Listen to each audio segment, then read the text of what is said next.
পানীয় জলের সংযোগের নামে টাকা নেওয়ার অভিযোগকে কেন্দ্র করে উত্তেজনা ছড়ালো ডোমজুড়ের বসুঘাটি গ্রাম পঞ্চায়েত এলাকায়।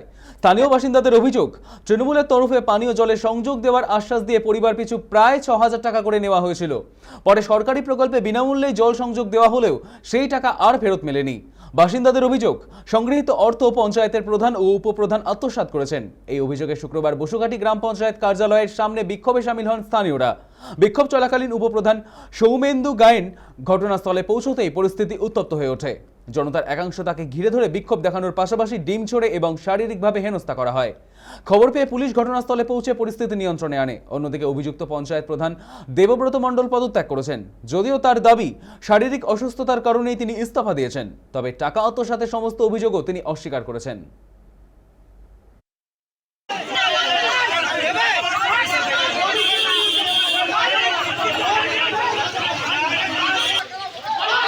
উপরে ট্যাক্সের রসিদ আছে, উপরে উপরে উপরে বসা আছে, উপরে বসা আছে, ট্যাক্স ১,০০০ টাকা রসিদ দেন আমাকে। বলে হ্যাঁ, অনেকজন তো ঘুরাচ্ছে আমার তৃণমূল পার্টি। আমি বলছি, আমি এই ২৭৩ বুথে বুথ সভাপতি ছিলাম তখন। আমাকে সকাল ৮:৩০টায় এই বাপ্পার নেতৃত্বে টোটন চৌধুরী তুলে নিয়ে যায়, রাত্রিবেলা ৯টার সময় ছাড়ে। এবং টিএমসির লোক, আমি বিজেপি ছিলাম সভাপতি, এদের নেতা ছিল বাপ্পা, উপপ্রধান ছিল সৌমেন্দ্র গায়েন। আজকে বিক্ষোভ হচ্ছে তোলাবাজি, লোকের থেকে ৬,০০০ টাকা করে জলের জন্য নিয়েছে, ১ টাকা ফেরত দেয়নি, টুকলি মেরে পাস করেছে। যে যা লোককে আসছে টাকা এখনো নিয়ে যাচ্ছে, এখনো আছে, বাপ্পা আছে।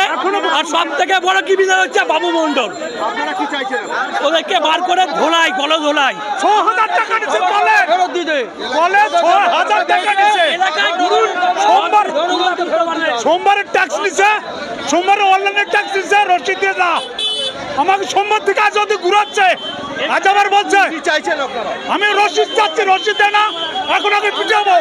আমাদের থেকে টাকা নিয়েছে, বলেছে দিয়ে দেবো, ৩-৪ বার টাকা দিচ্ছে না সবাইকে। যখন ৬,০১০ টাকা, ১০ টাকার স্ট্যাম্প আর ৬,০০০ টাকা বলেছে জলের জন্য, তারপর সব ফ্রিতে দিচ্ছে, তারপর সব ফ্রিতে দিচ্ছে।